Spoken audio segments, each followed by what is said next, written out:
So in this Redfin tutorial video, I'll be showing you guys how to find houses with air conditioning in them here on Redfin. So once Redfin is opened up, I want you to go ahead and type in your location. I'll use Las Vegas for this demonstration and then press on search. Once your area has been selected, I want you to go to the top here to where it says filters, and then I want you to scroll down to where it says home features. Now, under home features, I want you to scroll down to where it says air conditioning.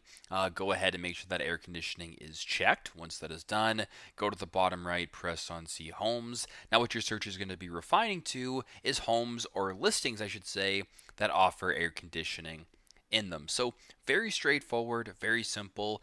This is how to find houses with air conditioning in them here on Redfin. Thanks again for watching, and I hope this video helps.